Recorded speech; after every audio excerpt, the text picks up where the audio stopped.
I was leading a critical board meeting when my ex marched in, demanding half of my $500 million company. Her certainty silenced the room, yet I refused. Hours later, she called to say she had burned it all down. I raced to the site in panic, only to realize the flames were consuming something that was no longer mine. That was the moment I understood my father had seen this coming long before he died. My name is Amy Ellis, and if there is one thing I have learned in my 33 years of life, it is that grief is expensive, but inheritance is a war. The air in the conference room at Solvatech Dynamics was always kept at a precise 68 degrees, a temperature designed to keep minds sharp and emotions cool. But as I stood at the head of the mahogany table, looking out over the steel-gray waters of Westbridge Harbor through the floor-to-ceiling glass, I felt a heat rising under my collar that had nothing to do with the thermostat. I was the CEO of a company valued at over $500 million. I was the daughter of Richard Ellis, a man who had built this energy empire from a garage in Ohio to the global titan it was today.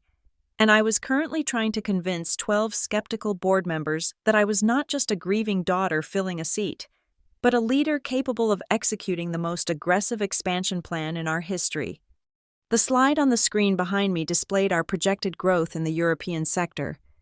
I smoothed the lapel of my black blazer, my voice steady, betraying none of the exhaustion that had plagued me since the funeral 3 months ago.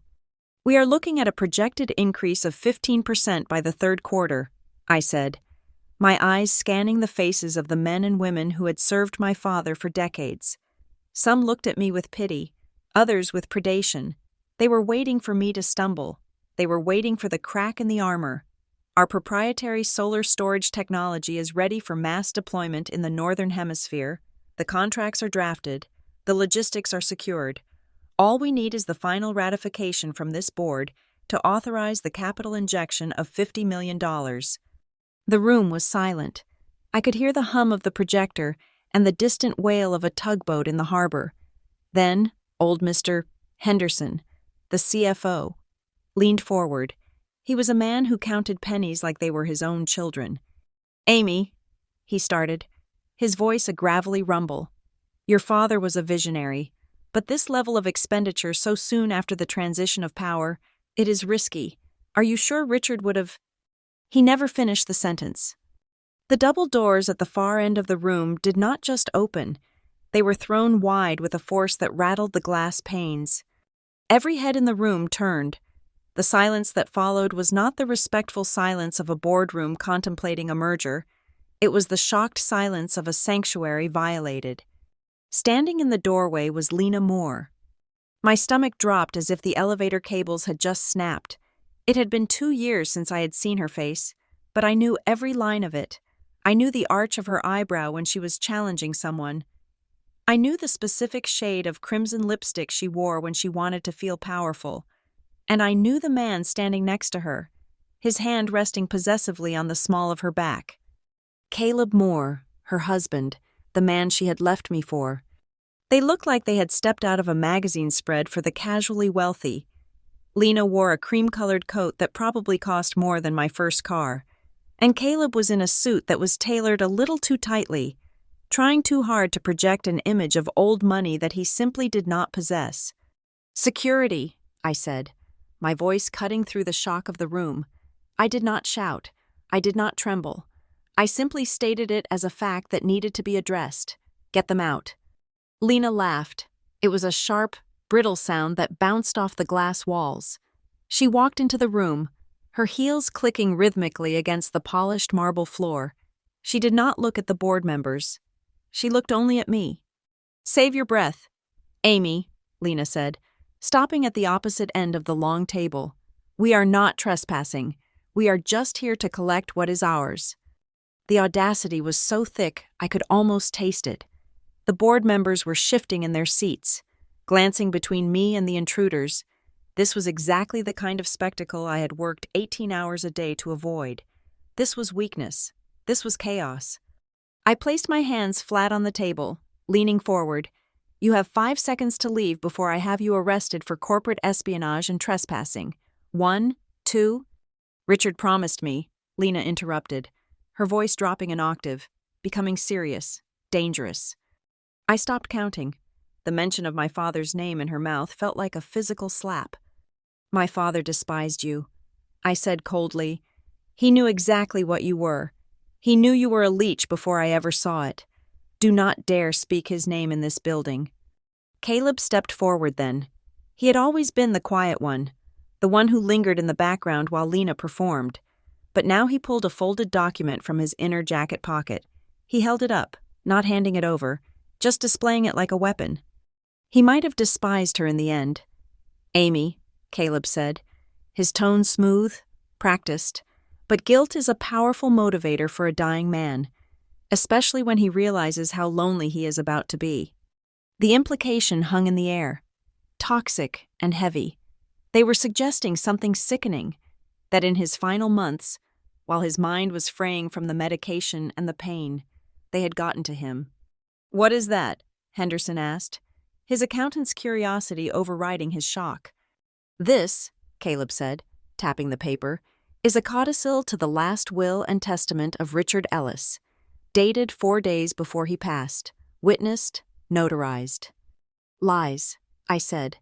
I felt a pulse hammering in my neck. My father's will was ironclad. I saw it. I executed it.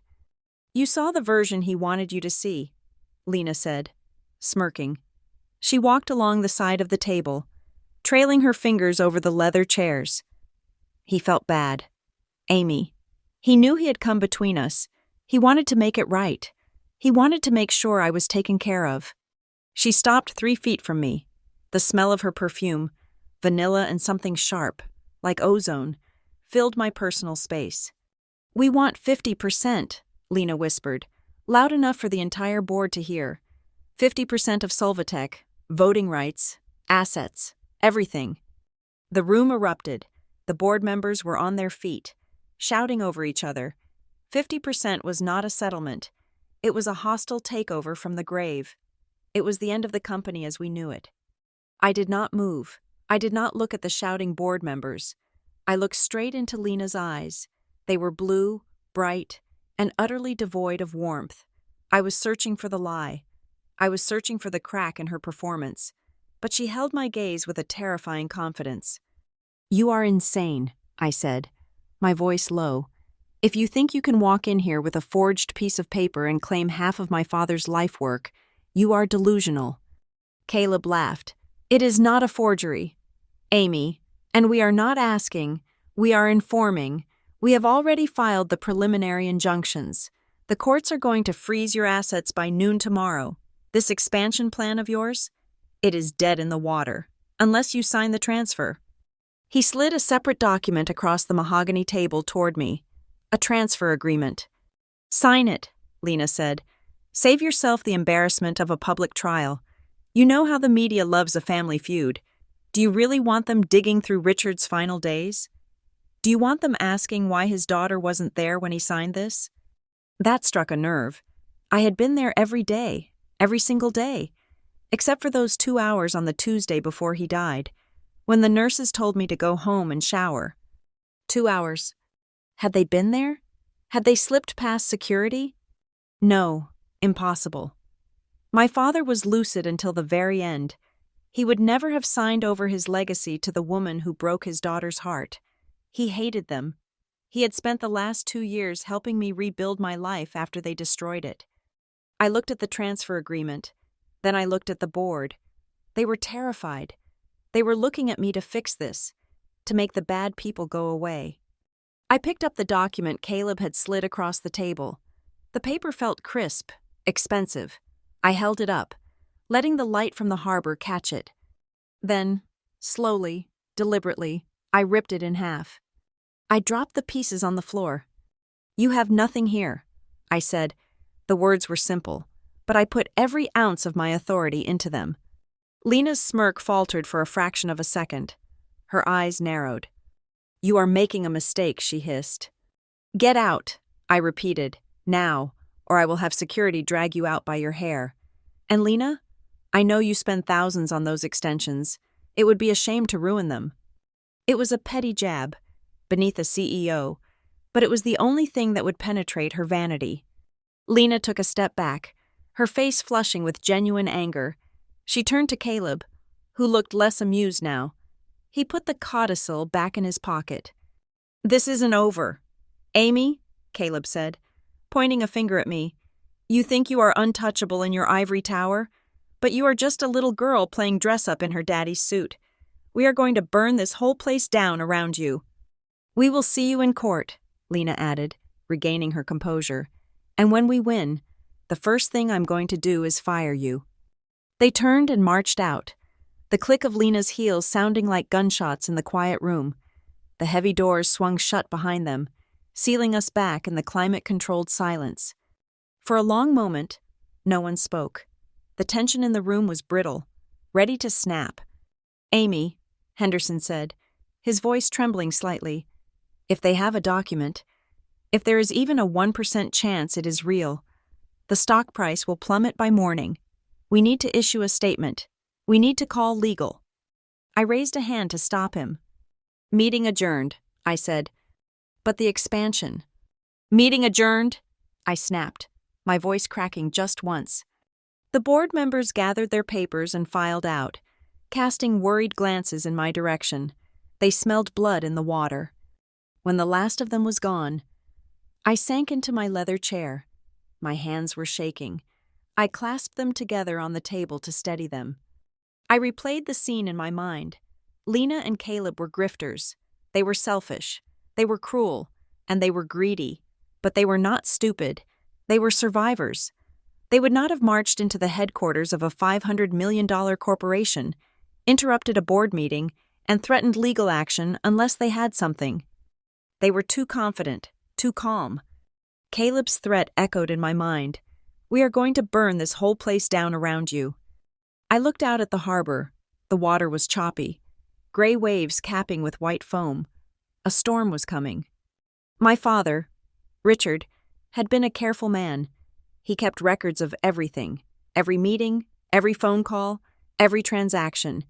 If he had signed something, there would be a copy. If he had been coerced, there would be a sign. But why would he? It made no sense, unless there was something I didn't know, a secret he had taken to his grave. I reached for the phone to call our general counsel, but my hand hovered over the receiver. If I called legal now, it would become official. It would be on the record. I needed to know the truth first. I stood up and walked to the window, pressing my forehead against the cold glass. Below me, the city of Westbridge Harbor moved on, oblivious to the fact that my world was tilting on its axis. They didn't just want money. If they wanted money, they would have called my lawyers privately and asked for a settlement. This was theater. This was personal. They wanted to hurt me. They wanted to take the one thing that defined me now that my father was gone. But why now? Why wait 3 months? Because they were waiting for the expansion. I realized they waited until the company was leveraged, until we were vulnerable, until the pot was at its biggest. It was strategic. I felt a chill that had nothing to do with the air conditioning. This wasn't just a shakedown. This was a siege. And as I watched a seagull fighting against the wind outside, I realized that I had absolutely no idea what weapons they were hiding. "You have nothing here," I had told them. God, I hoped I was right, but the sinking feeling in my gut told me that the war had already started, and I was the only one who hadn't brought a gun. I drove until the steel skyline of the city was just a gray smear in my rearview mirror. The adrenaline that had kept my spine rigid in the boardroom began to fade, replaced by a deep, aching exhaustion that settled into my marrow. I did not go back to my penthouse in the city, nor did I drive to the corporate legal offices where a team of attorneys was undoubtedly already billing me by the hour to panic over Lena's threats. Instead, I drove north, toward the winding roads of Clearwater Ridge. This was where it had all started. Not the company, but the life my father and I had shared away from the ticker tape and the shareholders. The estate was quiet, the large Victorian house standing stoic against the overcast sky. But I bypassed the main driveway and pulled my car onto the gravel path that led around the back. There, nestled against the tree line, was the greenhouse. It was a sprawling structure of iron and glass, a relic from a time when my father decided that mastering the energy market was not enough. He had to master nature too. I stepped out of the car, the gravel crunching loudly under my boots. The air here was different. It smelled of pine needles and damp earth, a stark contrast to the recycled oxygen of the boardroom. Inside, the greenhouse was a humid sanctuary, rows of rare orchids and ferns, which my father had tended to with the same obsessive precision he applied to his circuits, greeted me. Since his funeral, the gardener had kept them alive, but they lacked the vibrancy Richard Ellis coaxed out of them. I walked down the central aisle, my fingers trailing over the rough wood of the potting benches. This was where we had talked. This was where he had taught me that patience was not just a virtue, but a tactical advantage. I stopped at his old workbench in the far corner. It was cluttered with shears, spools of twine, and bags of specialized fertilizer. It looked exactly as he had left it. I picked up a pair of heavy rusted shears, the weight of them familiar in my hand. I remembered a Tuesday afternoon, 6 months before he died, when he had stood right here, pruning a bonsai with aggressive, almost angry cuts. He had been distracted then, looking over his shoulder, checking his phone. I had asked him what was wrong, and he had just smiled that tight, reassuring smile that never quite reached his eyes. "Nothing for you to worry about, Ace," he had said. I put the shears down. The metal clattered against the wood, shifting a stack of clay pots. One of them rolled, revealing a small gap between the heavy oak workstation and the corrugated metal wall behind it. I frowned. My father was a man of order. Gaps meant structural weakness. He would have fixed it. I crouched down, peering into the dark crevice. There was something wedged there. Not debris, but something white and rectangular. I reached in, my fingers brushing against dusty spider webs until I gripped the edge of stiff paper. I pulled it out. It was an envelope, thick, cream-colored stock. On the front, in my father's sharp, jagged handwriting, were 7 words that made the breath catch in my throat. "Open when you are backed into a corner." My hands began to tremble. I stared at the envelope. How long had this been here? Had he put it here that day I saw him pruning the bonsai? The phrase "backed into a corner" replayed in my mind. He did not say "open when I die." He did not say "open when you miss me." He assumed a specific scenario. He predicted a threat. I tore the seal. Inside was a single brass key and a folded sheet of yellow legal pad paper. I unfolded the note. The ink was blue, the pressure of the pen heavy, as if he had written it in a hurry or in anger. "Amy, if you are reading this, it means the wolves have stopped circling and have finally started biting. I am sorry I could not tell you everything while I was alive. I wanted to protect you from the rot in this world for as long as I could, but if you are holding this letter, my protection has run out. Do not trust the lawyers. Do not trust the board. And God help me, do not trust anyone you think is on your side simply because they share your blood or your bed. People change when there is $500 million on the table. Take the key, go to the study, open the panel behind the portrait of your grandfather. You know the one. The combination is the date your mother died. Check the false bottom of the safe. What you find there will hurt you, but it will save you. I love you. Ace, now stop crying and get to work." "Dad." I read the letter twice, then a third time. Tears pricked my eyes, hot and stinging, but I wiped them away furiously. Stop crying and get to work. It was the most Richard Ellis thing he could have written, but the warning chilled me. Do not trust anyone. My father was a man who believed in handshakes. He believed in loyalty. For him to write this, he must have been looking at a betrayal so deep it shattered his worldview. I gripped the brass key until it dug into my palm. I left the greenhouse and walked briskly to the main house. The silence of the estate now felt heavy, charged with invisible eyes. I unlocked the back door and moved through the silent hallways to his study. The room smelled of old leather and pipe tobacco, a scent that usually brought me comfort. Now, it felt like a crime scene. The portrait of my grandfather, a stern-faced coal miner who had never seen a dime of the fortune his son would build, hung above the fireplace. I had looked at this painting 1,000 times. I had never touched it. I reached up and felt along the frame. There was a small latch on the left side. It clicked, and the heavy frame swung forward on concealed hinges. Behind it was a wall safe I had never seen before. My heart was hammering against my ribs. I dialed in the numbers.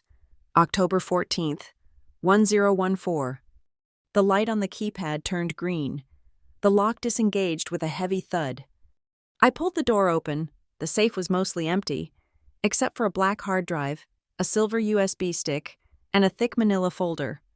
I took them all to his desk and sat in his massive leather chair. I felt small in it, like a child pretending to be an adult.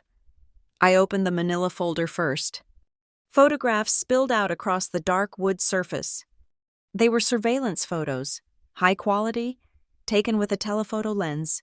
The date stamps in the corner were from 8 months ago, 4 months before he died. I picked up the first one. It showed a coffee shop in downtown Chicago. Sitting at a window table, looking over her shoulder, was Lena. She looked nervous, biting her lip. Sitting across from her was a man I did not recognize. He was older, with silver hair and a suit that looked expensive even in a grainy photo. I picked up the next photo. Lena and the same man, this time in a parking garage. Caleb was there too, leaning against a concrete pillar, looking watchful. The silver-haired man was handing Lena a thick envelope. My father had been having my ex-girlfriend followed. I felt a wave of nausea. Why? Why would he care about Lena? She had been out of our lives for 2 years, unless she hadn't been, unless she had been circling back, trying to find a way in, and he had intercepted her. I turned to the hard drive. I plugged it into my laptop, my fingers flying over the keys to bypass the encryption. My father had used the name of his first dog as the password. He was sentimental in the strangest ways.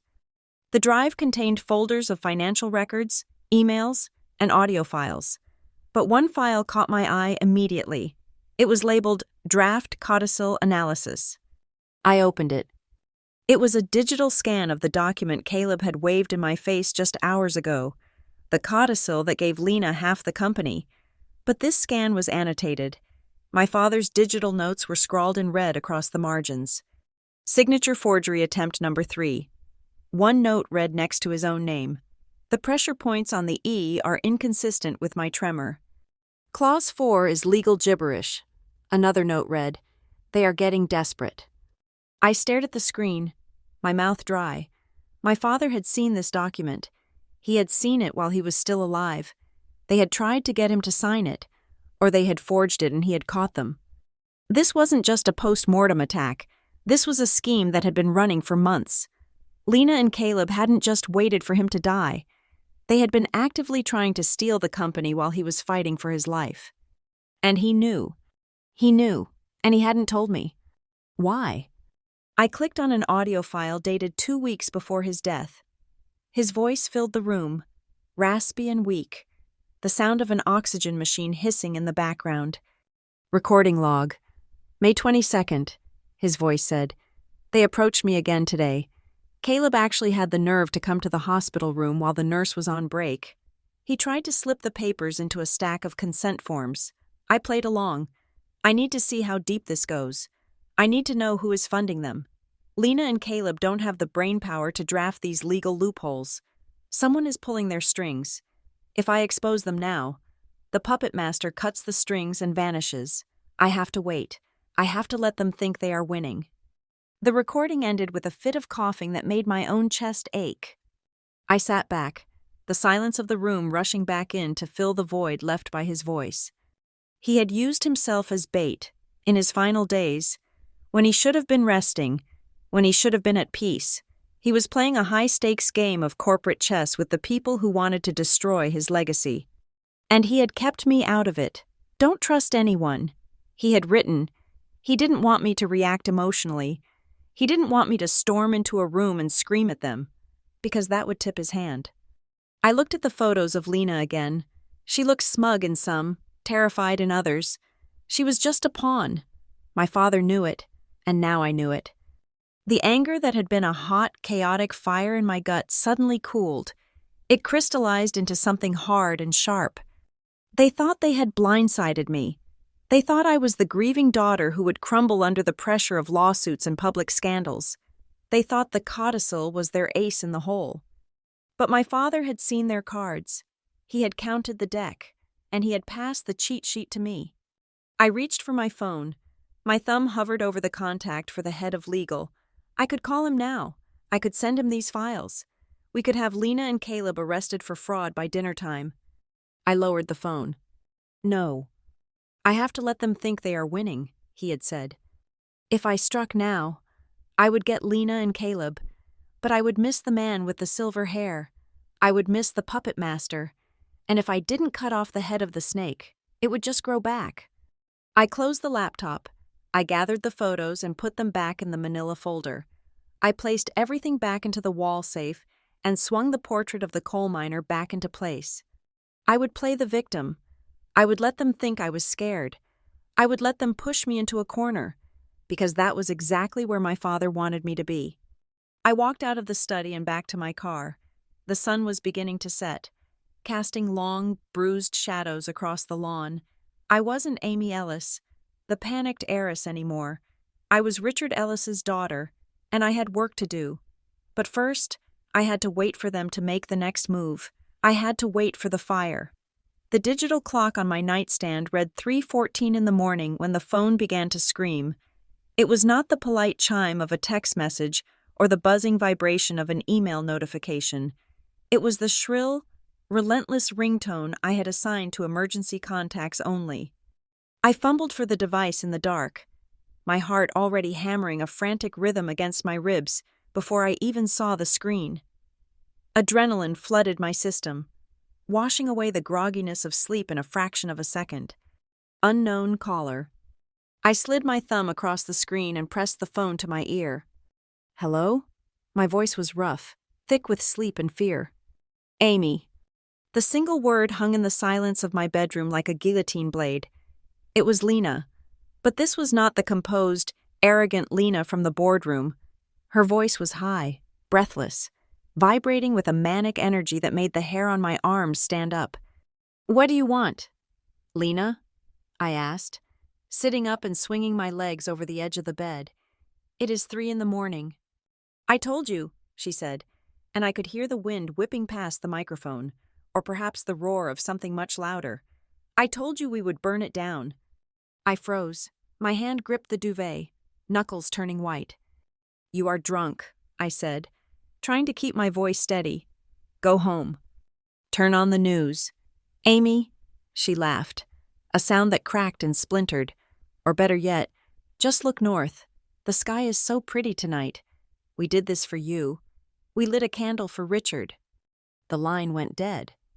I scrambled out of bed and ran to the floor-to-ceiling window of my penthouse. My apartment faced south, toward the glittering grid of the city center, so I could not see the northern districts, but I did not need to see it to feel the sudden, crushing weight of dread that collapsed my lungs. Solvatech's primary storage facility and the original laboratory where my father had built his first prototype were located in the Iron Cliff Industrial Zone, 10 miles north. I threw on a pair of jeans and a hoodie, grabbing my keys and sprinting for the elevator.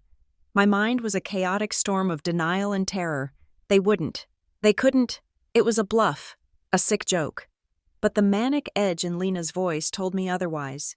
That was the voice of someone who had stepped off the ledge and was enjoying the fall. I tore out of the parking garage in my sedan, the tires screeching on the concrete. The streets were mostly empty at this hour, which was the only mercy the universe granted me. I drove with a reckless desperation, the speedometer climbing past 90 miles per hour as I hit the highway. As soon as I cleared the downtown skyline, I saw it. It was a bruise on the night sky, a pulsing, angry orange glow that stained the low-hanging clouds over Iron Cliff. No, I whispered, gripping the steering wheel until my fingers ached. No, no, no. That warehouse held history. It held the first solar cells my father ever hand-soldered. It held the archives. It held the tangible soul of the company before we moved into the glass and steel tower downtown. If that building was gone, a piece of him was gone forever. I exited the highway, the smell of burning rubber and acrid chemical smoke hitting me even through the closed windows of the car. The scene at the Iron Cliff Industrial Zone was a vision of hell. Fire trucks were everywhere, their red and blue lights flashing in a disorienting strobe effect against the walls of the surrounding buildings. Thick, black smoke billowed into the air, choking out the stars, and in the center of it all, the structure was consumed. It was not just a fire, it was an inferno. The heat radiated through the windshield as I slammed the car into park a block away, behind a police barricade. I burst out of the car, ignoring the shouts of a uniformed officer who tried to wave me back. "Ma'am, you cannot go in there," he yelled. "That is my building," I screamed back, my voice tearing at my throat. "I am the owner." I pushed past him, stumbling toward the blaze. The heat was physical, a solid wall that pushed against me. I watched as a section of the roof collapsed inward with a sound like a bomb going off, sending a geyser of sparks hundreds of feet into the air. I stopped, my knees threatening to give way. I covered my mouth with my hand, tears streaming down my face, instantly hot and drying in the intense heat. I could see the skeleton of the building, the steel beams twisting and groaning as they softened. I thought of the workbench where my father taught me how to read a circuit diagram. I thought of the long nights we spent there, eating cold pizza on the floor, dreaming of the future. Lena had done it. She had actually done it. She had erased him. My phone buzzed in my pocket. Once, twice, 3 times. I pulled it out, my vision blurred by tears and smoke. It was a message from the unknown number. A video file. My thumb hovered over the play button. I should not watch it. I should hand it to the police. But a morbid, masochistic need to see their faces took over. I pressed play. The video was shaky, lit by the erratic flickering of flames in the background. Caleb's face filled the frame, his eyes wide and wild, illuminated by the firelight. He was sweating, grinning like a skull. "Say goodbye to the Empire. Amy?" he shouted over the roar of the fire. The camera panned to Lena. She was holding a gas can, looking at the burning building with a look of pure, unadulterated ecstasy. "Half. Amy!" she screamed at the camera. "We wanted half. Now you have nothing." The video ended. I stood there, staring at the black screen of my phone. The evidence was undeniable. They had just confessed to a felony. They had documented their own crime and sent it to the victim. It was the height of stupidity. It was the act of people who believed they were untouchable.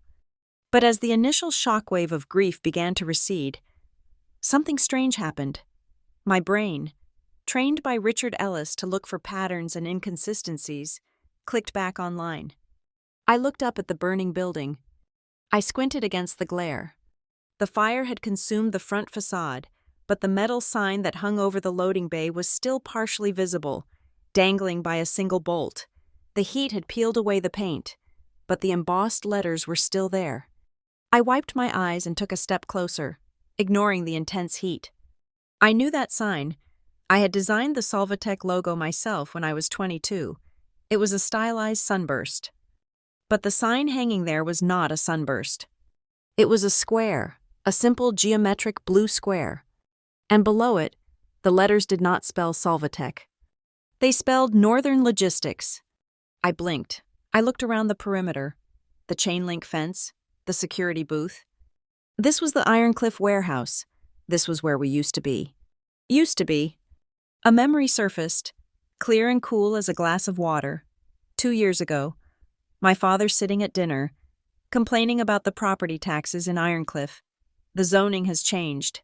Ace," he had said, "it is costing us more to keep that old shell than it is worth. I am selling it." He had sold it. He had sold the property 18 months ago to a third-party logistics firm. We had moved every single piece of equipment, every archive box, and every prototype to the new secure facility in the Southern District. I stood in the middle of the chaos, the sirens wailing around me, and I felt the panic drain out of my body, replaced by a cold, sharp clarity. This building did not belong to Solvatech. It did not belong to me. I looked down at my phone again, at the video of Lena holding the gas can, at Caleb screaming about burning my empire. They did not know. They were so obsessed with the past, so fixated on their memories of when they were close to my father, that they had assumed the company stood still just because they had left it. They had driven to the place they remembered, the place they associated with Richard, and they had torched it. They had not burned my company. They had burned down a stranger's warehouse. And they had sent me a video confession claiming it was a targeted attack on me. A hysterical bubble of laughter rose in my throat. I clamped my hand over my mouth to suppress it, because if I started laughing now, the police would think I had lost my mind. They had just committed arson on an unrelated commercial property, caused millions of dollars in damages to an innocent third party, and provided digital proof that their motive was malice against Solvatech. They thought they had destroyed me. Instead, they had just handed me the lock, the key, and the handcuffs. I looked at the fire again. It was no longer a tragedy. It was a beacon. It was the most beautiful thing I had ever seen, because it was the funeral pyre of Lena and Caleb's freedom. My father's letter echoed in my mind. Open when you are backed into a corner. I wasn't in a corner. They were, and they had just set the corner on fire. I took a deep breath, inhaling the smoke. It didn't smell like loss anymore. It smelled like victory. I turned away from the blaze and walked back toward the police barricade. My face was composed. The tears were gone. "Ma'am?" the officer asked as I approached, looking concerned. "Are you okay? Do you need a medic?" I looked him dead in the eye. "I am fine, officer," I said, my voice steady and hard. "But you are going to want to see this video, and you might want to call the arson investigator. I know exactly who started this fire." I unlocked my phone. The screen glowed in the darkness. Lena and Caleb had wanted a show. They had wanted to make a statement. Well, they certainly had. They had just guaranteed that they would spend the next 20 years in a federal prison, and I wouldn't even have to pay for the lawyers to put them there. I looked back one last time at the flames rising into the night. Burn. I thought, burn it all down. You missed. The police took my statement at the scene of the fire, but I left out the most damning details. I told them about the text message, but I did not show them the video. Not yet. That video was a trump card, and I was not about to play it on a sidewalk at 4 a.m. while the smell of burnt plastic still clung to my hair. I needed to control the narrative, and to do that, I needed to clean house. There was one person I had to see before the sun came up, one person who had been standing at my right hand during the board meeting, whose silence had been just a little too practiced, a little too heavy. My brother, Daniel. Daniel was 2 years older than me, a partner at one of the city's top corporate law firms, and the acting legal counsel for Solvatech. He had been my rock since the funeral, but as I drove away from the smoking ruins of the Northern Logistics warehouse, my father's handwritten warning burned in my mind. Do not trust anyone. I pulled up to Daniel's apartment building in the quiet, upscale district of Highgate. The doorman looked surprised to see me, disheveled and smelling of smoke, but he let me up without a word. Daniel opened his door on the second knock. He was already awake, dressed in sweatpants and a t-shirt, holding a mug of coffee.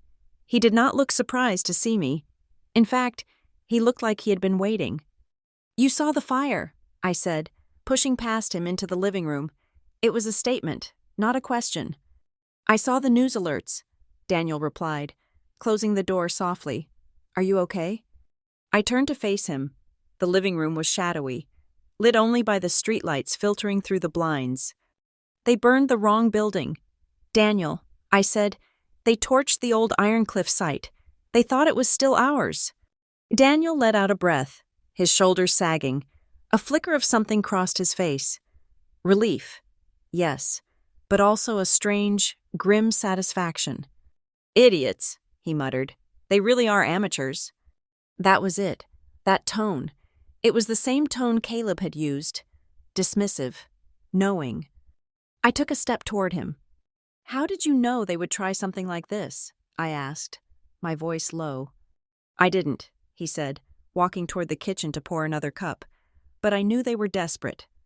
"You were too quiet in the meeting." "Daniel," I pressed, following him.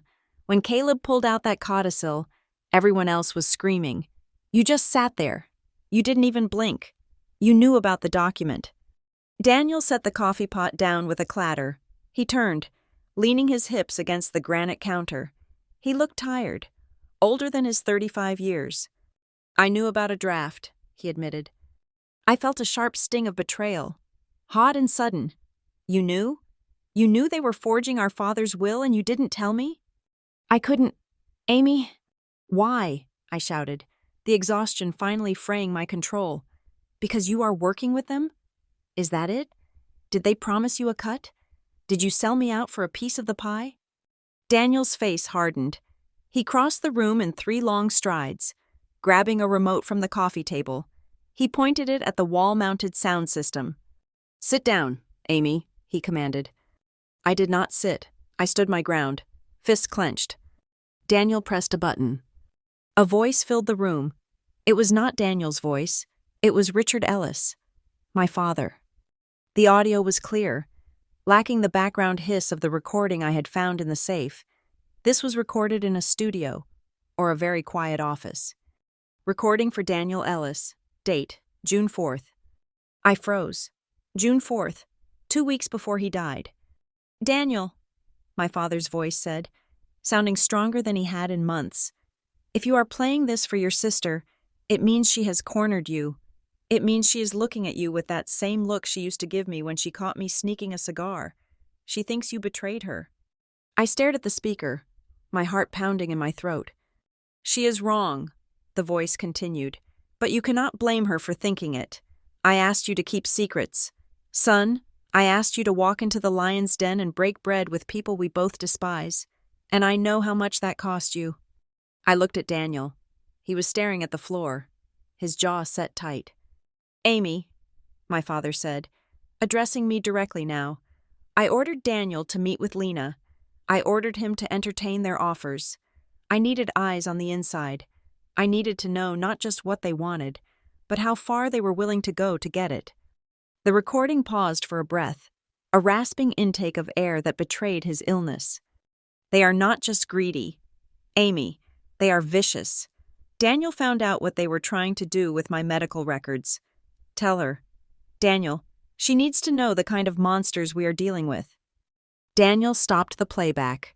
The silence that followed was heavy, suffocating. "What is he talking about?" I whispered. "What medical records?" Daniel walked over to a bookshelf and pulled down a thick, leather-bound ledger. He opened it and extracted a file, sliding it across the coffee table toward me. "About 4 months ago, I started meeting Lena for lunch," Daniel said, his voice devoid of emotion. "Dad's idea. I played the role of the disgruntled son. I told her I was angry that Dad was leaving the company to you. I told her I wanted a payout." I felt sick. "You pretended to hate me?" "I pretended to hate him," Daniel corrected. "And she bought it. She got comfortable. She started bragging.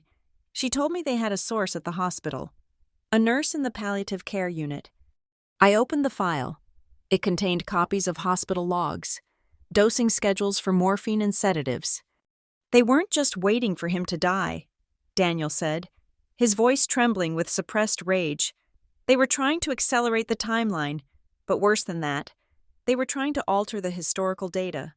Look at page 3. I turned the page. It was a digital log of nurse entries. Several lines were highlighted in yellow. Patient exhibited extreme confusion and paranoia. One entry read, "Requested to change legal counsel. Stated daughter was stealing from him." I looked up at Daniel. "This is a lie?" He was lucid. "We talked about the expansion plan the day before he died." "I know." Daniel said, "Lena paid the nurse $5,000 to insert those notes retroactively. They wanted to build a case that Dad was mentally incompetent when he wrote the real will, and that he only signed the fake codicil during a moment of clarity. They were going to paint you as an abuser, Amy. They were going to stand up in court and say you manipulated a senile, dying man." I dropped the file. It hit the table with a dull thud. "It wasn't just money," It was character assassination.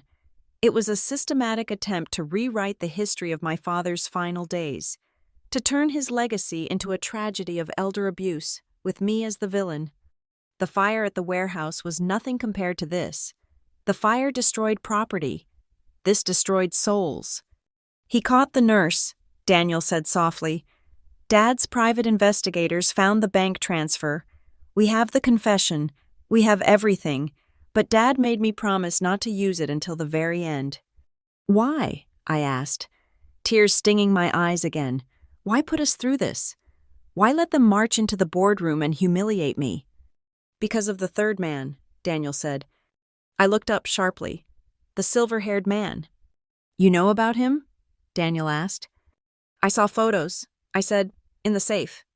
Daniel nodded. We don't know who he is. Not yet. Lena calls him the architect. He is the one funding them. He is the one who drafted the codicil. Lena and Caleb are just heavy artillery. This man is the general. Dad knew that if we arrested Lena for the medical fraud too early, the architect would cut ties and vanish. He would find another way to attack the company, maybe years from now. Dad wanted to draw him out. He wanted to make them feel so confident, so close to victory, that the architect would step out of the shadows to claim the prize. I sank onto the sofa. The complexity of it was staggering. My father had turned his own death into a sting operation. So what do we do? I asked. Daniel sat down opposite me.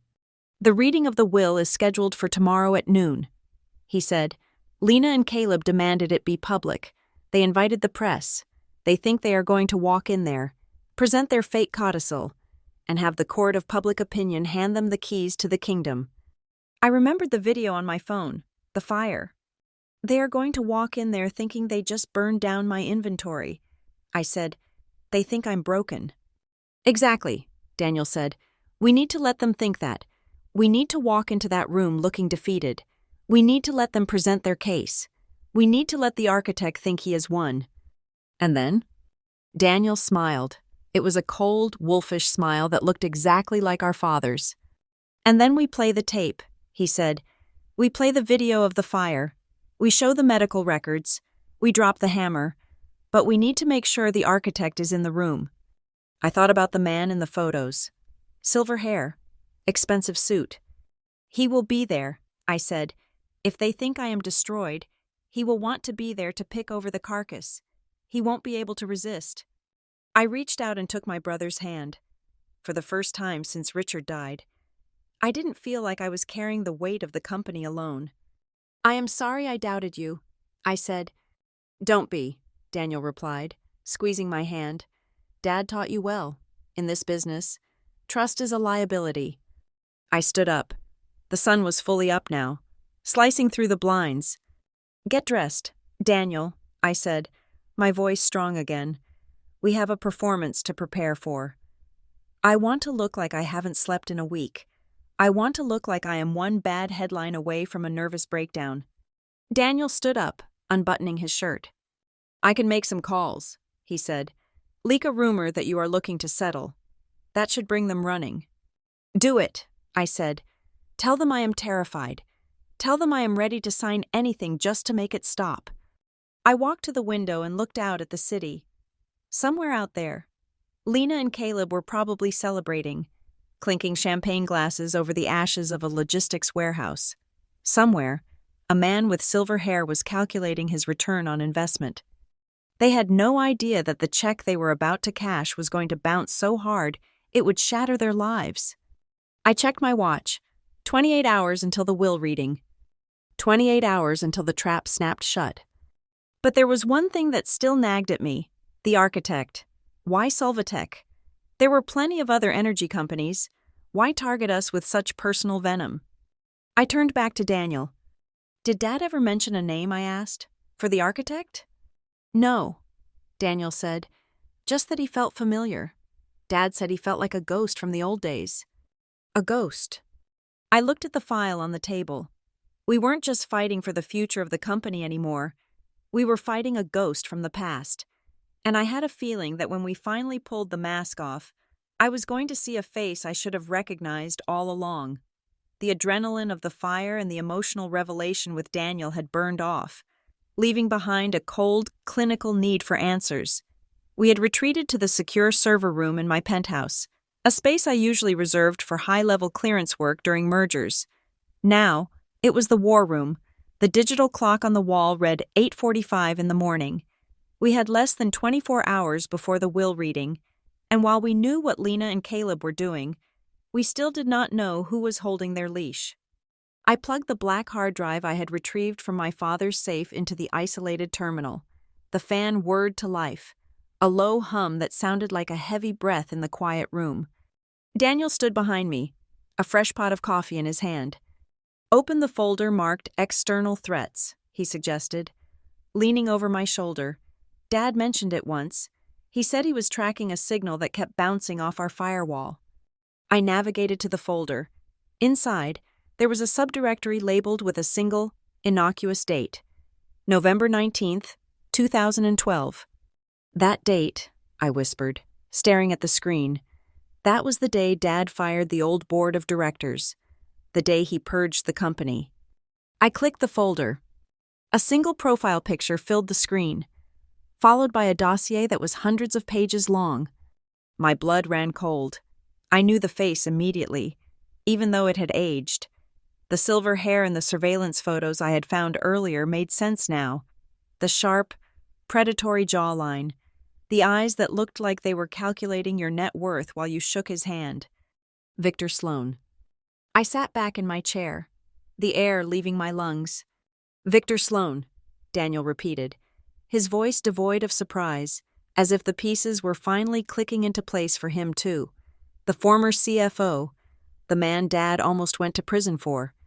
15 years ago, Solvatech was a different beast. We were smaller, hungrier, and reckless.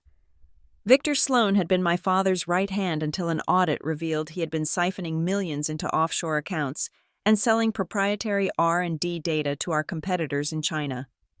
My father had chosen not to prosecute him publicly to avoid a stock panic. Instead, he had stripped Victor of his equity, blacklisted him from the industry, and thrown him out onto the street with nothing but the suit on his back. Victor had sworn revenge. I was only 18 at the time, but I remembered the sound of his voice in the lobby, screaming that he would own this building one day. "He has been biding his time for 15 years?" I asked, incredulous. I scrolled down the dossier. My father had been thorough. There were bank records, travel manifests, and email intercepts. "Look at this," I said, pointing to a spreadsheet. 3 months before Dad got sick, Victor opened a consulting firm in the Cayman Islands, a shell company called Phoenix Rising. "And look who is on the payroll," Daniel said, pointing to a line item. "Consultant. See, more. Caleb." The money trail was convoluted, designed to confuse the IRS. But to a forensic accountant, or a paranoid CEO like my father, it was a glowing neon line. Victor was funneling money to Caleb and Lina through 3 different shell corporations. $10,000 here, $15,000 there, enough to pay for Lina's expensive coat, Caleb's new car, and the lawyers they had hired to draft the fake codicil. "But why?" I asked, rubbing my temples. "Why use them?" "Victor is smart. He knows a forged will is a long shot. He knows we have lawyers who can tear that apart." "Scroll down," Daniel said. "Look at the stock analysis Dad flagged." I opened the next file. It was a simulation of Solvatech's stock performance. The simulation predicted a 40% drop in share price within 48 hours of a public scandal involving the CEO's estate. He does not need the will to hold up in court. I realized, the horror of the scheme unfolding before me. He just needs the allegation to be public. He needs the chaos. If Lina goes on TV and claims I manipulated a dying man, if she claims half the company belongs to her, the market gets spooked. The stock drops. "And then the fire," I added, my mind racing. The fire at the warehouse. It was not just spite, it was market manipulation. I pulled up the news feed on a side monitor. The story of the fire at the Solvatech warehouse was already trending. The headline read, "Solvatech Legacy in Ashes. arson suspected in dispute over estate. The stock market had opened 45 minutes ago. I checked the ticker. Solvatech was down 12% already. He is shorting the stock. I said, Victor is betting against us. He hired Lena to create a scandal and burn down a building to panic the investors. When the stock bottoms out, he is going to swoop in and buy a controlling interest for pennies on the dollar. He does not want half the company. Daniel, he wants the whole thing, and he wants to buy it with the money he makes from betting on our failure. It was brilliant, it was evil, and it was exactly the kind of financial terrorism Victor Sloan was famous for. Lena and Caleb are just the distraction. Daniel said, they think they are fighting for an inheritance. They don't realize they are just matches Victor is using to start a wildfire. Once he owns the company, he will cut them loose without a dime. I looked back at the hard drive. My father had seen all of this. He had tracked Victor's communications. He had monitored the stock shorts. So why didn't he stop it? I asked. Why didn't he call the SEC? Because he wanted to bury Victor for good. Daniel said, look at the last file. The one labeled the honeypot. I opened it. It was a log of digital access to the Solvatech mainframe. Dad created a fake server, Daniel explained. He planted a backdoor in the system and leaked the password to one of Victor's known associates on the dark web. He filled the server with confidential files about our new battery technology. I scanned the logs. There was an access entry from an IP address in Zurich, routed through the Caymans, just 3 days ago. Victor took the bait, I said. He downloaded the files. Daniel nodded. But the files are tagged. They have a digital watermark embedded in the code. If Victor tries to use that data, or if he is found in possession of it, he goes down for corporate espionage and theft of trade secrets. That is 20 years in federal prison. But we have to prove it is him. I said, an IP address isn't enough. We need to connect him to the device. We need him to admit he has the data. That is why we have to wait for the will reading, I said, the plan forming in my mind. Victor is arrogant. He has been waiting 15 years to see the Ellis family destroyed. He won't just watch from the sidelines. He will be there, Daniel agreed. He will come as an advisor to Lena, or maybe just as an observer in the back. He wants to see the look on my face when I lose everything. I stood up and walked to the window. The city below looked peaceful, unaware of the war being fought in the data streams above it. My father had played a dangerous game. He had allowed his own medical records to be tampered with, allowed his reputation to be dragged through the mud, and allowed an arsonist to strike, all to lure Victor Sloan into the open. He trusted me to finish it. He trusted me to be smart enough not to panic, to be cold enough to let the stock price drop for a day so we could catch the predator.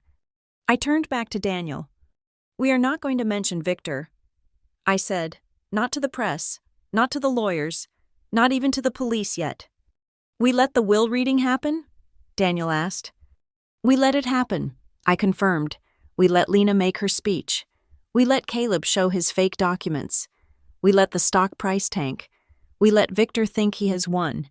We let him think I am a naive, broken girl who is about to hand over the keys to the castle. And then? I looked at the hard drive, then back at my brother.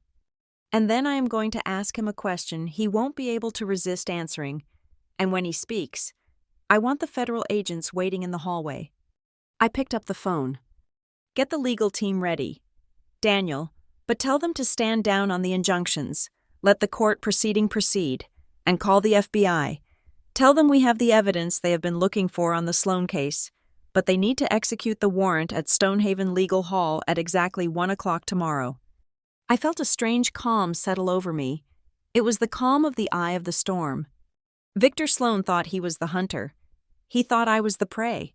He had no idea that he had just walked into a cage built by a dead man, and I was holding the only key. I closed the laptop. Let's go buy some black clothes. Daniel, I said, if we are going to a funeral for Victor's career, we should dress for the occasion. The Stonehaven Legal Hall was designed to intimidate.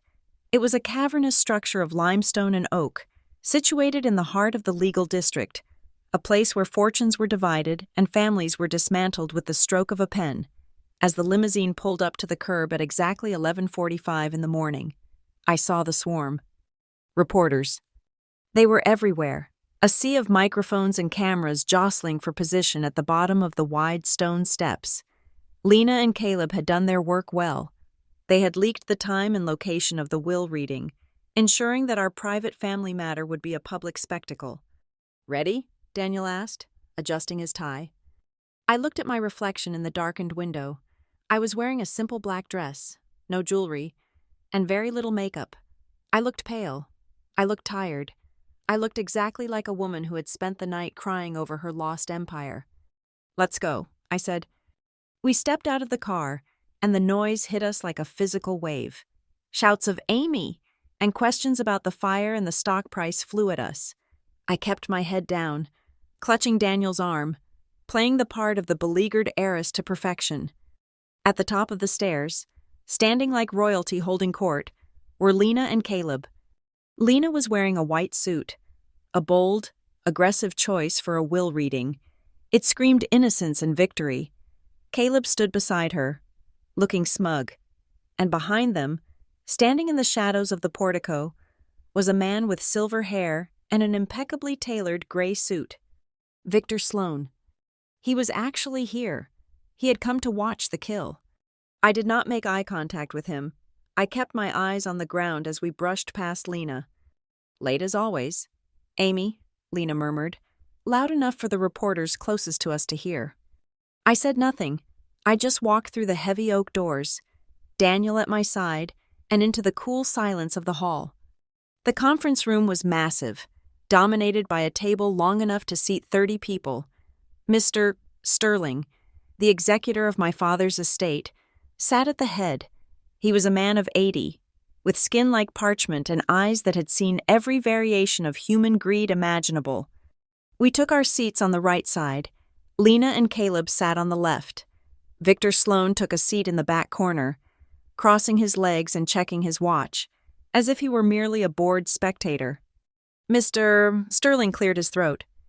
"We are here to read the last will and testament of Richard Ellis," he began, his voice dry and rattling. "Skip the preamble, old man," Caleb interrupted, leaning back in his chair. "We all know there is a new document. Let's get to the good part." "Mr. Sterling looked at Caleb over the rim of his spectacles with profound distaste. "I am proceeding according to the law. Mr. Moore, if you cannot maintain decorum, I will have the bailiff remove you." Caleb scoffed, but he shut up. Mr. Sterling began to read the original will. It was standard.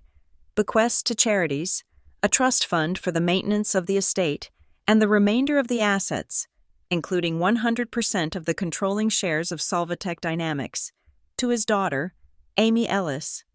"Objection," Lena said, sliding a blue folder across the table. "Here we go.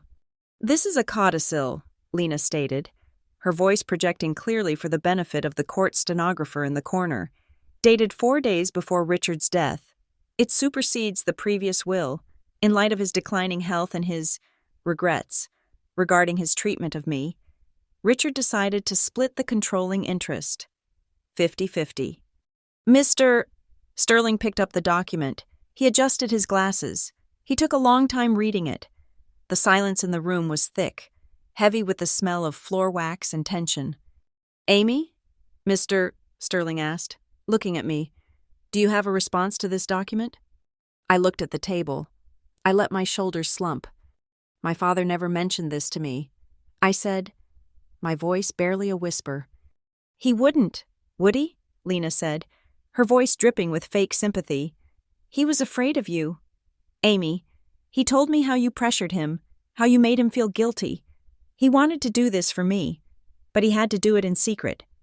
Caleb leaned forward. "We have witnesses. We have the notary. It is ironclad. Amy, you can drag this out in court for years, drain the company accounts, and watch the stock hit zero. Or you can sign the acknowledgement now and we can run this company together, like a family." I looked up then. I looked at Caleb. Then I looked at Lena. "Is that what you want?" I asked softly. "To run the company?" "We want what is fair," Lena said. "We want half." My lawyer. A sharp-eyed woman named Sarah, who had been silent until now, finally spoke. "Mr. Sterling," she said, her tone conversational. "Before we address the validity of the signature, which we will, I would like to point out a few technical irregularities in this document." "Irregularities?" Caleb snapped. "It was drafted by top-tier counsel." "Clause 4, Sarah said, tapping the paper. "It references a transfer of all assets currently held in the Ironcliff storage facility as part of Ms. Moore's share." "So?" Lena said. "That is the inventory. That is the hardware." Sarah smiled. It was a small, dangerous smile. "And Clause 7, Sarah continued. "It demands immediate access to the Solvatech mainframe using the executor's clearance codes." "Standard procedure," Caleb said, waving his hand. "We need to audit the books." "It is interesting," Sarah said, leaning back, "because those two clauses seem very specific, almost as if the person who drafted this wasn't interested in the company's long-term health, but rather in its immediate liquidation value and its trade secrets." "That is ridiculous," Lena spat. "We are not liquidating anything, although, considering the fire last night—" She paused for dramatic effect. She looked at me with wide, mock-sad eyes. "I was so sorry to hear about the fire. Amy, it must be devastating, to lose all that history. I hope you had good insurance." I took a deep breath. It was time. "Actually," I said, my voice gaining strength, "we need to talk about that fire." "What about it?" Caleb asked, feigning ignorance. "A tragedy. Probably faulty wiring. Solvatech always did cut corners on maintenance." I stood up. I smoothed my dress. I walked over to the wall where a large projection screen was retracted into the ceiling. "Mr. Sterling," I said, "I have a piece of evidence that is relevant to the character of the beneficiaries claiming this estate." "Evidence?" Victor Sloan spoke up from the back of the room. His voice was smooth, like oiled velvet. "This is a will reading, Ms. Ellis, not a criminal trial." I looked at him. For the first time, I looked him dead in the eye. "Sit down." "Victor," I said. The room went deadly silent. Victor's eyes narrowed. He hadn't expected me to speak to him.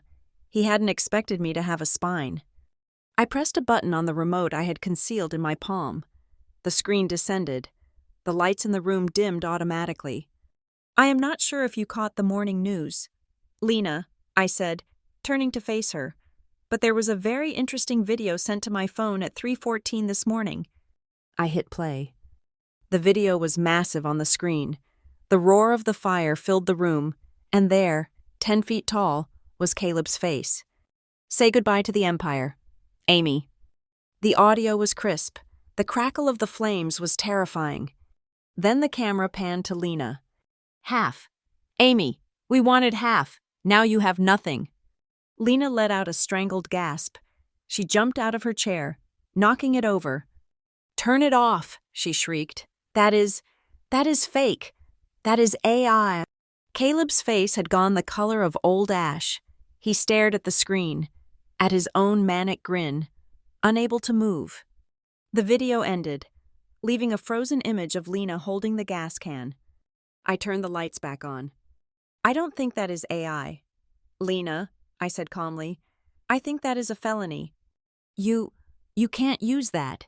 Caleb stammered. That was private." "It was sent to my phone," I said. "That makes it a threat. And since you just admitted to burning down a building in a dispute over this company, I think Mr. Sterling would agree that this casts some doubt on your fitness to serve on the board." "It doesn't matter," Lena yelled, her composure shattering completely. "We still have the will. The will gives us half. You can send us to jail, but you still have to pay us. We own half of that building." I started to laugh. I couldn't help it. It started as a chuckle and grew into a genuine, hearty laugh that echoed off the stone walls. Lena looked at me like I was insane. "What is so funny?" "You think you burned down Solvatech," I said, wiping a tear from my eye. "Didn't we?" Caleb asked, his voice trembling. I walked over to the table and placed both hands on the mahogany surface. leaning in close to Lena's terrified face. "Lena," I said gently, "my father sold the Iron Cliff warehouse 18 months ago." The blood drained from Lena's face so fast I thought she was going to faint. "What?" she whispered. "We moved," I explained. "We are in the Southern District now. We have been for over a year. You burned down a logistics center owned by a company called Northern Logistics. They store rubber tires. That is why the smoke was so black." The silence in the room was absolute. Even Mr. Sterling looked shocked. You mean?" Caleb started. "I mean you committed arson. Caused about $5 million in damages to a completely unrelated third party. And you accomplished absolutely nothing against Solvatech." I said, "My inventory is safe. My archives are safe. My company is fine." Victor Sloan stood up in the back. He looked furious. He moved toward the door. "Sit down," a loud voice boomed from the hallway. The double doors burst open, but it wasn't reporters this time. It was 4 uniformed police officers and 2 men in suits who looked very much like detectives. "Caleb Moore? Lena Moore?" the lead detective asked, stepping into the room. "No," Caleb whimpered. "No, wait. You are under arrest for arson, reckless endangerment, and conspiracy to commit insurance fraud," the detective said, pulling out handcuffs. Lena backed away, shaking her head. "It was a mistake. We didn't mean to burn that one. We thought it was hers." "That is not a defense." "Lena," Sarah noted dryly from the table, "that is actually an admission of intent." The officer grabbed Caleb's wrist. Caleb yanked his arm away, panic taking over his eyes. He looked at the police, then at me, and then his gaze landed on Lena. "It was her idea," Caleb screamed, pointing a shaking finger at his wife. "She made me do it. She said we had to send a message. She poured the gas. I just held the camera." "You coward," Lena shrieked, lunging at him. "You spineless little worm. You said you knew the layout. You said you checked the address." She clawed at his face. The police had to physically separate them, dragging them apart as they screamed accusations at each other. The veneer of the power couple, the united front, dissolved in seconds into a pathetic, scratching brawl. I stood still, watching them being handcuffed. It was ugly. It was sad. But it was necessary. As they were dragged toward the door, Lena looked back at me. Her hair was messy, her white suit rumpled. "You planned this," she screamed at me. "You knew." "I didn't plan for you to be stupid." "Lena," I said quietly, "I just counted on it." As the chaos swirled around the exit, I turned my attention to the back of the room. Victor Sloan was standing by the window. He hadn't moved to help them. He hadn't said a word. He was watching the police drag his investments away with a look of cold, detached disgust. He caught my eye. For a second, just a second, I saw a flicker of respect in his gaze. He nodded, a microscopic movement, as if acknowledging a worthy opponent. Then he turned to leave. "Not so fast. Victor," I thought, "the show is not over yet." "Officer," Daniel said, stepping forward, "before you go, there is one more person in this room you might want to speak to." I watched Victor's hand freeze on the door handle. The battle of the pawns was over. Lena and Caleb were gone. Now, it was time for the kings to talk. The fluorescent lights of the county detention center buzzed with a sound that felt like a drill boring directly into my skull. It was a sterile, soulless place, smelling of bleach and unwashed bodies, a stark contrast to the mahogany and leather of the legal hall where I had stood just 6 hours ago. I sat on a metal stool bolted to the floor, waiting. On the other side of the reinforced glass, the door buzzed open.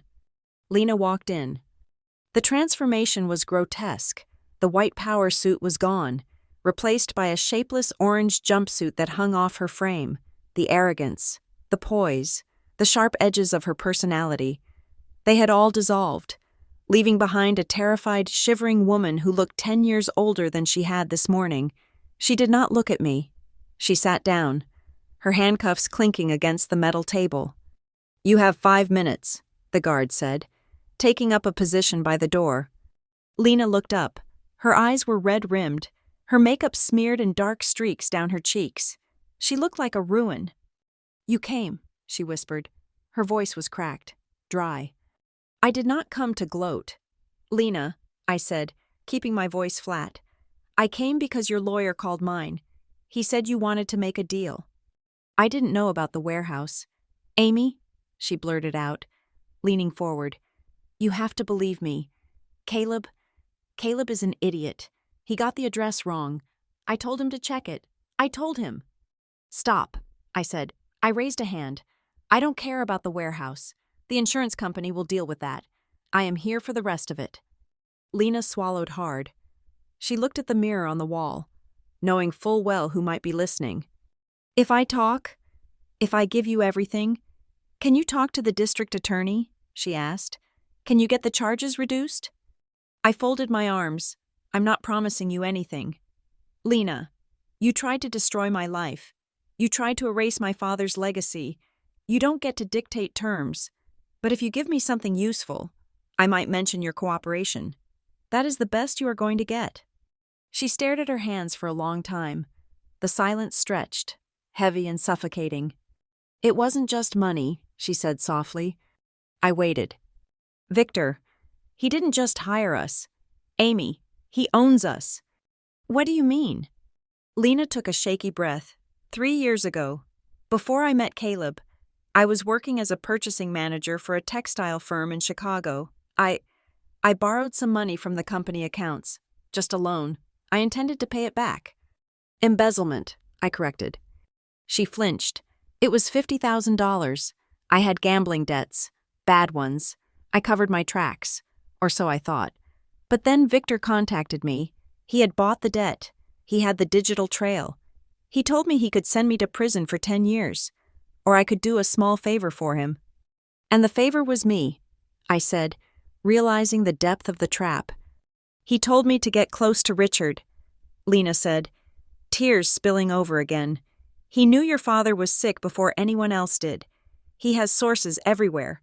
He told me to become indispensable to him, to isolate him. And when that didn't work, when Dad saw through you, then he pivoted to the will," she said. "Victor drafted it. He practiced the signature for weeks. He told us that if we pulled this off, he would wipe my debt and give us 10% of the liquidation value of Solvatech." 10%, I repeated. "He promised you 10% of a $500 million company? $50 million? And you believed him?" "He is persuasive." "Amy," Lena cried, "and he is scary. You don't know what he is like when he is angry. He threatened my mother. He knew where she lived. He knew her schedule." I felt a chill run down my spine. Victor Sloan was not just a corporate shark. He was a sociopath. He had weaponized Lena's desperation and Caleb's stupidity. "What was the endgame?" I asked. "Beyond the stock drop, beyond the hostile takeover." Lena wiped her nose on her sleeve. "He didn't just want to buy the company. Amy, he wanted to gut it. He has a buyer lined up in Beijing, a competitor. They want the battery patent. Victor is going to sell the intellectual property and bankrupt the rest. He wants to see the name Ellis erased from the industry. He calls it..." She hesitated. "Calls it what?" I pressed. "He calls it the correction," she whispered. "He thinks your father stole the company from him 15 years ago. He thinks he is just taking back what is his." I sat back. It was a vendetta fueled by a decade and a half of festering resentment. "Is there anything else?" I asked. "Something concrete? I need proof of his involvement. Not just your word." Lena looked around nervously, then leaned in closer, dropping her voice to a hush. "He planted something," she said. My heart stopped. "What?" "In the system," she said. "He didn't just want the fake will. He wanted insurance. He gave Caleb a flash drive 2 weeks ago. Caleb plugged it into the lobby terminal when he came to pick me up for lunch." "What was on the drive, Lena?" "I don't know the technical terms," she said, "but Victor said it was a dormant virus. He said that if the takeover failed, or if you tried to fight him, he could trigger it remotely. It is supposed to corrupt the safety protocols on the new energy grid prototypes." My blood ran cold. The new grid prototypes were currently being tested in 3 residential neighborhoods in California. If the safety protocols were corrupted, those batteries could overheat. They could explode. People could die. "He is willing to kill people to hurt the stock price?" I asked, horrified. "He doesn't care about people." "Amy," Lena said, looking me in the eye, "he only cares about winning." I stood up. The metal legs of the stool scraped loudly against the concrete floor. "That is all I needed," I said. "Wait," Lena called out as I turned to the door. "You said you would help. You said you would talk to the DA." I paused, my hand on the cold steel handle. I looked back at her, a woman who had once shared my bed, who had eaten at my father's table, and who had been willing to let innocent families burn just to clear her gambling debts. I said I would mention your cooperation. "Lena," I said, "and I will. I will tell them you told me about the bomb you helped plant in my company." I walked out. I did not look back as she started to scream my name. Back in the car, Daniel was waiting. He had his laptop open, his face illuminated by the blue glow of the screen. "Well?" he asked as I slammed the door, locking out the gray world of the detention center. "We have a problem," I said, "a big one." I recounted Lena's confession about the virus. Daniel's fingers flew across the keyboard as I spoke. "I am checking the integrity logs for the California test sites," he said, his voice tight. "It is a dormant virus," I said. "It won't show up on a standard scan. We need to shut down the grid. Now." "If we shut down the grid, the stock tanks," Daniel warned, "we prove Victor right. We create the panic he wants. If we don't, and a house burns down, there is no company left to save." I countered, "Kill the grid. Daniel, tell the engineers it is a mandatory firmware update. Do it now." Daniel hit a key. Done. The California test is offline. We sat in the silence of the car for a moment, breathing hard. "This changes everything," Daniel said. "This isn't just fraud anymore. This is felony cybercrime. We need to go to the FBI." "We are going to the FBI." I agreed, but not yet. "Why?" Daniel looked at me like I was crazy. "Amy, he has a kill switch on our product. Because if we go to the FBI now, they will launch an investigation." I said, "They will subpoena records. It will take months. Victor will see them coming. He will wipe his servers. He will disappear to a non-extradition country with his millions, and we will be left cleaning up the mess." I looked out the window at the rain starting to streak the glass. "I don't want to investigate him. Daniel, I want to catch him. I want to catch him with his hand in the jar." "How?" "We use the bait," I said. "The bait?" "The files he stole," I reminded him. "The ones Dad planted in the fake server. The ones with the digital watermark. Victor thinks he has our trade secrets. He thinks he has the leverage to sell to Beijing." "So?" "So we make him think the walls are closing in." I said, "We make him panic. When a rat panics, it runs. And when it runs, it makes noise." I pulled out my phone.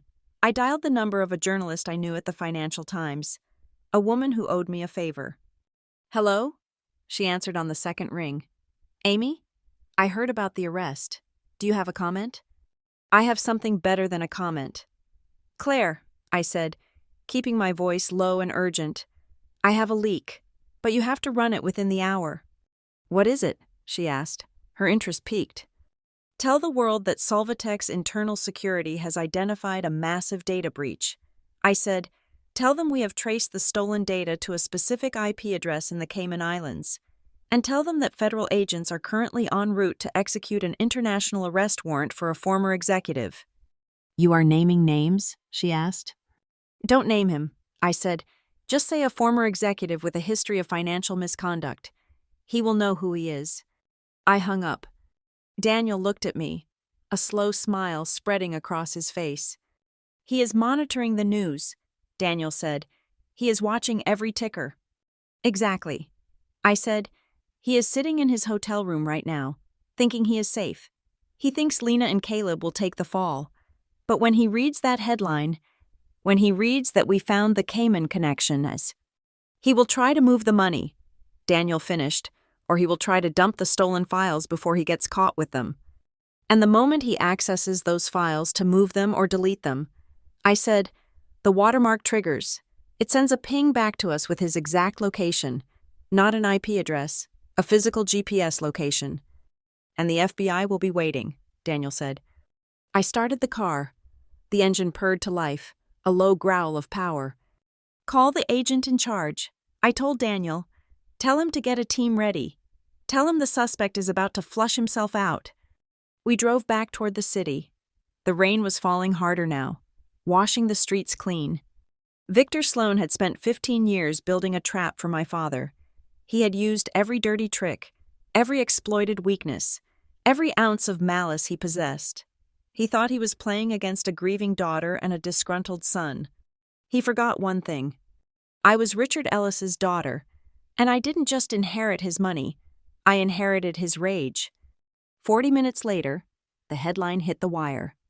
Solvatech closing in on mastermind behind data theft, federal warrant issued. We were in the war room at the penthouse. The large monitor displayed a map of the city.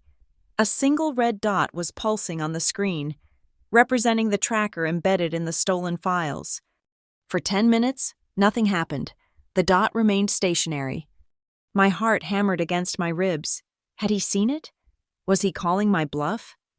Maybe he was smarter than we thought. Maybe he would just destroy the hard drive physically and walk away. Come on, Victor, I whispered. Do it. Be arrogant. Be scared. Then, the dot moved. He is online, Daniel said, his voice tight. He is accessing the secure partition. He is trying to scrub the drive, I said. He is trying to delete the evidence. The dot on the map shifted. He is moving files, Daniel said. He is trying to upload the Beijing packet to a cloud server before he wipes the local drive. Got him, I said. The tracker pinged. It wasn't in the Caymans. It wasn't in Beijing. The signal was coming from the penthouse suite of the Grand Meridian Hotel, 3 blocks away. He didn't even leave town, Daniel said, shaking his head. He wanted to be close enough to watch the fallout personally. I grabbed my coat. Let's go, I said. You want to go there? Daniel asked. The FBI is already rolling. I don't want to arrest him. Daniel, I said, buttoning my coat. That is the FBI's job. I just want to be there when he realizes that he didn't burn down my company. I want him to know that he burned down himself. We took the elevator down. The city was gray and wet, but to me, it looked brand new. The trap had snapped shut. The rat was caught, and now it was time to collect the carcass. The rain beat against the roof of the sedan like thousands of tiny hammers, a relentless rhythm that matched the pounding of my own heart. We were parked across the street from the Grand Meridian Hotel, watching the gold revolving doors spin. To the casual observer, it was just another wet afternoon in the city, but the unmarked black van parked 2 cars behind us told a different story. Daniel sat in the passenger seat, his laptop open on his knees, the screen casting a pale, ghostly light on his face. He is still connected, Daniel said, his voice low. He is moving the files from his local drive to a secure cloud server. He thinks he is scrubbing the evidence, but he is just making it permanent. I leaned over to look at the screen. The progress bar was moving agonizingly slowly. Every kilobyte of data Victor Sloan transferred was another link in the chain that would bind him to a federal indictment. But as I watched the data stream, I noticed a file name that I did not recognize. It wasn't one of the bait files we had discussed. It was a system directory file labeled Project Aegis. What is that? I asked, pointing to the screen. Daniel clicked on the file properties. His eyes widened, and then a slow, incredulous smile spread across his face. He looked at me, and for the first time in days, he looked like a little brother who had just found the best present under the tree. You are not going to believe this. Amy, he said. What? I thought the trap was just the fake server and the digital watermark, Daniel said, shaking his head in disbelief. I thought Dad just wanted to catch Victor stealing trade secrets, but I was thinking too small. We were all thinking too small. He opened the Project Aegis document. It was a legal restructuring agreement, dated 6 months ago. Read the preamble. Daniel urged. I squinted at the dense legal text. Transfer of intellectual property rights and core operational assets. I read the next paragraph, and my breath hitched in my throat. Effective immediately, all proprietary technology, including the Solvatech solar storage patent and the gridlock battery system, is hereby transferred to the Ellis Family Charitable Trust. Solvatech Dynamics, the public corporation, retains only a non-exclusive licensing agreement to manufacture said products. I stared at the screen, the realization hitting me with the force of a physical blow. He moved the assets, I whispered. He didn't just sell the warehouse, Daniel said, laughing softly. He hollowed out the entire company. The Solvatech that Victor is trying to buy, the company he is shorting the stock on, it is empty. Amy, it owns the desks, the chairs, and the licensing rights, but it does not own the technology.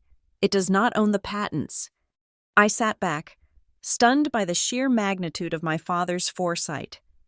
Richard Ellis had known that a hostile takeover was a possibility. He knew that someone like Victor could manipulate the stock market and force a board vote.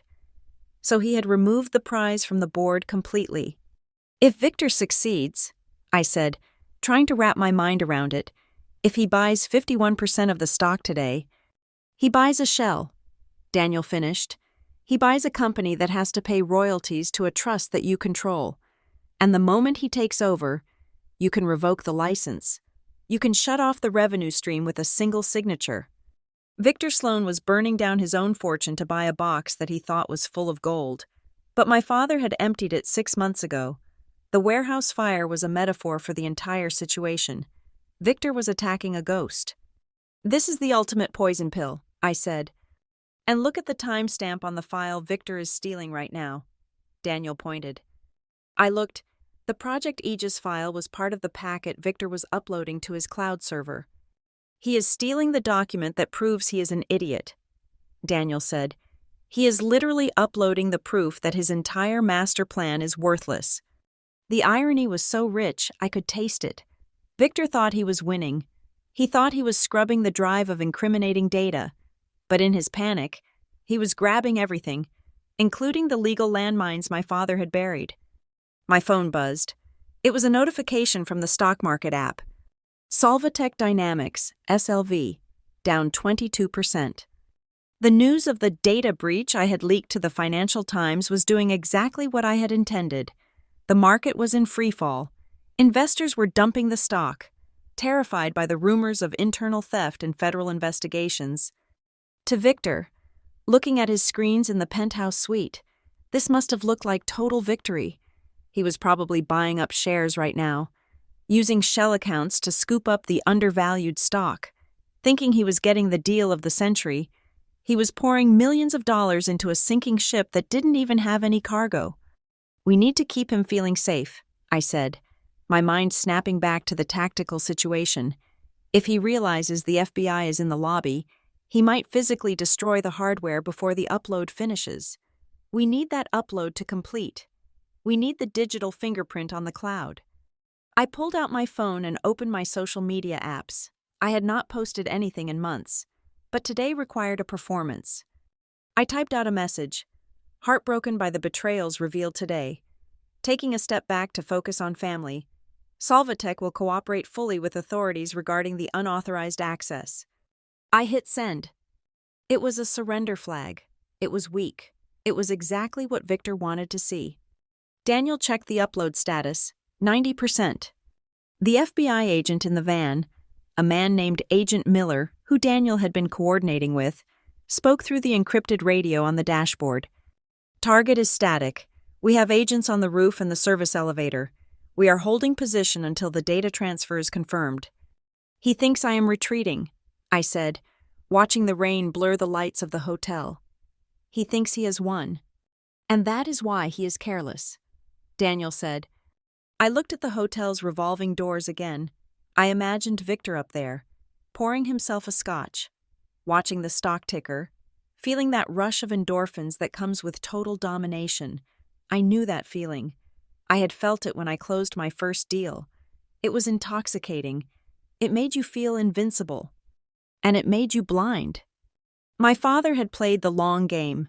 He had sacrificed his peace of mind, his medical privacy, and even his reputation to build this cage. He had let Victor Sloan think he was the predator for 15 years, just waiting for the moment when the shark would open its mouth wide enough to swallow the hook.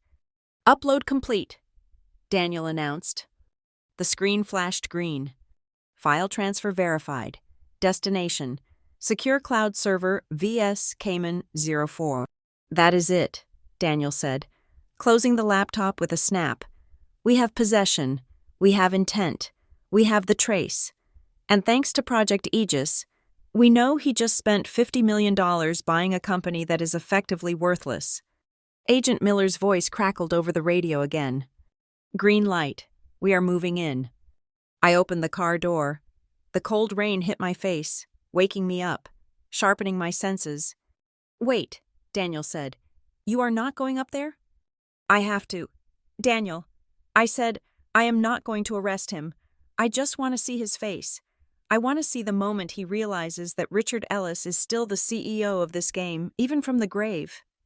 Daniel hesitated, then grabbed his umbrella. "Then I am coming with you," he said. We walked across the street, flanking the black van as the tactical team spilled out. They were professional, silent, moving with a fluid grace that was terrifying to behold. They weren't wearing tactical gear. They were in suits. But the way they moved through the lobby cleared a path instantly. We followed them into the elevator. The ride to the penthouse floor was silent. I watched the numbers climb. 40, 41, 42. My father had left me a letter in a greenhouse. "Open when you are backed into a corner." I touched the pocket of my coat where I had put the key. I wasn't in a corner anymore. I was standing in the center of the room, and the walls were closing in on everyone but me. The elevator chimed. The doors slid open. The hallway was thick with plush carpet. At the end of the hall, the double doors to the penthouse suite were slightly ajar. Victor hadn't even bothered to lock them. Why would he? He owned the world. The FBI agents moved first, weapons drawn but held low. They kicked the door wide open. "FBI! Federal agents, show me your hands." I stepped out of the elevator and walked down the hall. My heels sinking into the carpet, I heard a shout of surprise, the sound of a glass shattering, and then the heavy thud of a body being engaged. By the time I reached the doorway, it was over. Victor Sloan was pressed against his expensive mahogany desk, his hands cuffed behind his back. He was shouting about warrants, about harassment, about calling his lawyers. Then he saw me. I stood in the doorway, wet from the rain, my black coat dripping onto the parquet floor. Daniel stood just behind me, holding the umbrella like a staff. Victor went silent. His face was flushed, his hair disheveled. "Amy," he spat, "you think this scares me? This is a misunderstanding. I will be out on bail in an hour, and I still own the stock. I still own your company." I walked into the room. I picked up the glass of scotch he had dropped. Fortunately, it hadn't broken, just spilled amber liquid across the rug. "You don't own anything." "Victor," I said softly. "I bought 51%, he yelled, struggling against the agent holding him. "I saw the trade confirmation. I am the majority shareholder." I looked at him with a pity that I didn't have to fake. "You bought the shell." "Victor," I said, "you didn't do your due diligence. If you had looked at the corporate filings from 6 months ago, the ones you were too busy trying to steal to actually read, you would know that Solvatech Dynamics doesn't own the battery patents anymore. The Ellis Family Trust does." Victor froze. The color drained from his face so completely he looked like a corpse. "What?" he whispered. "And since the trust is a separate legal entity," I continued, enjoying every syllable, "I am afraid we are going to have to terminate the licensing agreement. You see, the new majority shareholder, that would be you, has a criminal record. It is a violation of the morality clause in the contract." I set the glass down on the desk. "So, congratulations, Victor. You just spent your entire fortune buying a company that I'm about to bankrupt, and you provided the government with the digital evidence of industrial espionage that will put you in prison until you are 80. Victor's mouth opened, but no sound came out. He looked at the laptop on his desk, then at me, then at the agents. The realization crashed over him. The money was gone. The freedom was gone. The revenge was a failure. "Take him away," I said to the agent. As they dragged him out, he didn't scream. He didn't fight. He just stared at me, his eyes wide and empty, like a man who had walked off a cliff and was just now realizing that gravity was real. I walked to the window and looked out at the city. The rain was stopping. The clouds were breaking. It was over. The trap had worked perfectly. But as I looked at the wet streets below, I knew there was one last thing to do. The world needed to know that Solvatech hadn't just survived, it had evolved, and I needed to say goodbye properly. I turned to Daniel. "Call the press," I said. "I am ready to make a statement." "Not a surrender?" Daniel asked, smiling. "No," I said, "a victory lap." The chaos inside the Solvatech headquarters was a living, breathing thing. While I had been at the hotel watching Victor Sloan's arrest, the narrative inside my own company had spiraled into panic. The leak I had orchestrated, the news about the data breach and the federal investigation, had done its job too well. The stock was plummeting, down 30% by mid-afternoon, and my employees were terrified. I walked onto the trading floor, the nerve center of our operations. It was usually a place of hushed intensity, but today it was loud. Phones were ringing off the hooks, analysts were shouting, people were packing boxes, convinced that the company was collapsing under the weight of the scandal. I stood on the elevated platform overlooking the rows of desks. I did not shout. I simply walked over to the main master switch for the trading wall, the massive bank of screens displaying the global energy markets, and I cut the feed. The screens went black. The silence that followed was instantaneous. 300 faces turned to look at me. "I need everyone to stop," I said. My voice was calm, amplified by the sudden quiet. "Ms. Ellis," one of the senior analysts stammered, holding a phone to his chest. "The share price. The rumors. They are saying the proprietary data is gone. They are saying we are insolvent." I walked down the stairs, moving into the center of the room. "The proprietary data is safe," I said, making eye contact with the terrified department heads. "The Solvatech you work for is not burning down. We are currently undergoing a controlled burn to clear out the parasites." I signaled to Daniel, who had followed me in. He tapped a command on his tablet, and the main screen flickered back to life. But instead of the stock ticker, it displayed a live feed from a security camera. It showed the interior of a luxury private hangar at the city airfield. "Who is that?" someone whispered. "That," I said, "is the man who tried to sell your futures to Beijing." On the screen, Victor Sloan was pacing frantically. He had made bail. I knew he would. Men like Victor Sloan always had a contingency fund, a lawyer on retainer who could convince a judge that a billionaire with seized assets was not a flight risk if he surrendered his primary passport. He had walked out of federal custody 40 minutes ago, having posted $10 million in bond. But Victor did not know that we were watching, and he certainly did not know that his secondary passport, the one he was currently shoving into his briefcase, had been flagged in the international database 10 minutes ago. "He is trying to run," Daniel said quietly, standing beside me. "He won't leave yet," I replied, watching the screen. "He is too angry. He wants to hurt us one last time." As if on cue, Victor stopped pacing. He pulled out a ruggedized laptop, not the one the FBI had seized, but a backup. He sat on a crate of cargo, his face twisted in a snarl of pure malice. "He is going for the kill switch," Daniel noted. "The virus Lena told us about." I looked at the employees around me. They were confused, frightened. They didn't understand the game being played. "This man," I announced to the room, "planted a virus in our grid management system. He intends to overheat the batteries in our residential test sites. He wants to cause explosions. He wants to hurt people to destroy our reputation." A gasp went through the room. "But," I continued, my voice hardening, "he is operating on outdated architecture." On the screen, Victor was typing furiously. He hit the enter key with a violent stab of his finger. He sat back, a cruel smile spreading across his face. He was waiting for the news alerts. He was waiting for reports of fires in California. Instead, the large screen behind us split. On the left was Victor. On the right was a stream of code, scrolling rapidly in bright green text. "What is happening?" the senior analyst asked. "He thinks he just executed a command to overload the grid," Daniel explained to the room. "But we patched that vulnerability 3 hours ago. We replaced the command line." Victor wasn't sending a kill signal to the batteries. He was sending a data packet. "And because he is using a high-priority emergency channel," I added, "the system automatically tags the sender's location and identity to ensure the command is authentic." The code on the screen stopped scrolling. A single message box appeared. "System alert. Unauthorized access attempt. Origin verified. GPS coordinates logged. User identity confirmed. V. Sloan. Incident report.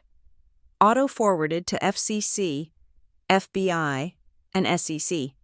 Victor was staring at his laptop screen in the hangar. The smile vanished. He started hitting keys, trying to abort the command, but it was too late. He had just digitally signed a confession to attempted domestic terrorism and broadcasted it to every federal agency in the country. He just locked his own cell door, I said. The room erupted in whispers. The fear was evaporating, replaced by the thrill of justice. But the show was not over. I pulled up a second window on the screen. It was a live news feed from the courthouse steps. Caleb Moore was being led out in handcuffs, flanked by his lawyers. Reporters were shoving microphones in his face. "Mr. Moore, did you know about the arson? Did you know about the virus?" Caleb, looking pale and sweaty, stopped. He looked directly into the cameras. "It was all Lena," he shouted, his voice cracking. "She told me it was just a simulation. She and Victor Sloan. I am a victim here. I didn't know anything. I was just following orders." I shook my head. Even at the end, he was a coward. Daniel typed another command. The audio from Caleb's interrogation earlier that morning played over the speakers in our office. It was Caleb's voice, clear and distinct. "If we burn the warehouse, the stock drops 10 points. If we hit the grid, it drops 50. I want my cut of the short sell. Victor, make sure the account is in my name." The news feed cut back to the anchor, who looked stunned. The leaked audio had just hit the internet. Caleb's public denial was instantly contradicted by his own greed. In the detention center, Lena would be watching this. She would see her husband throw her to the wolves, and she would see the world realize that he was just as guilty as she was. She had lost the narrative. She had lost her partner.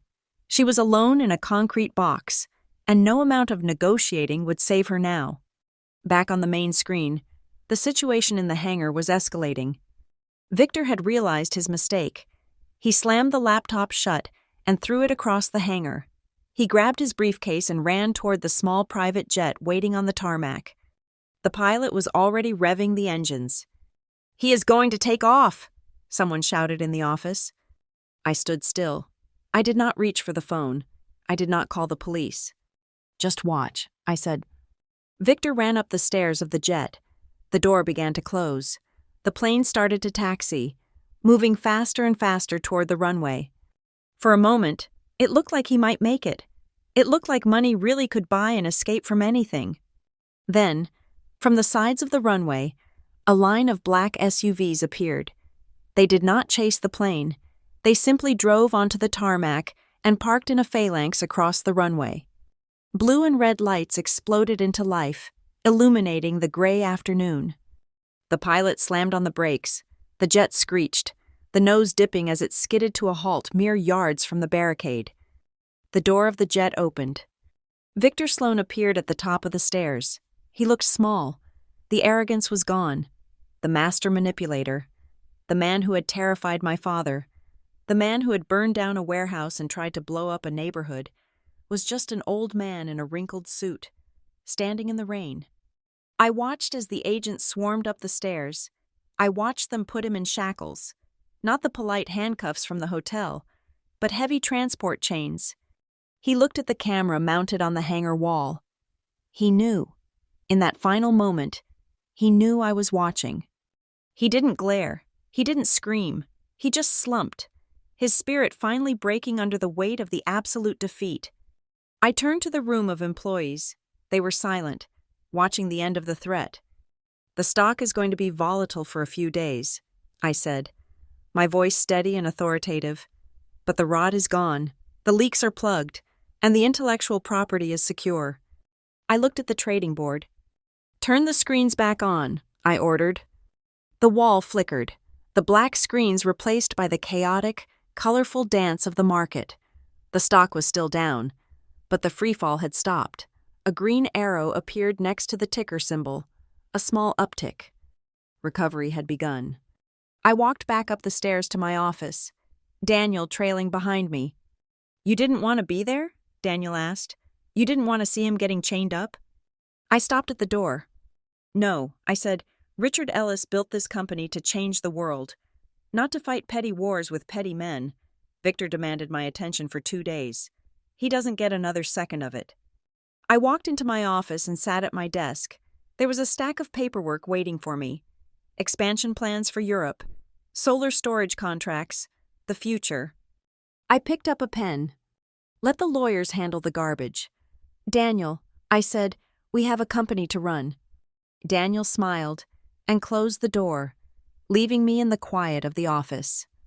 The war was over, the fire was out, and for the first time since my father died, the chair I was sitting in actually felt like it belonged to me.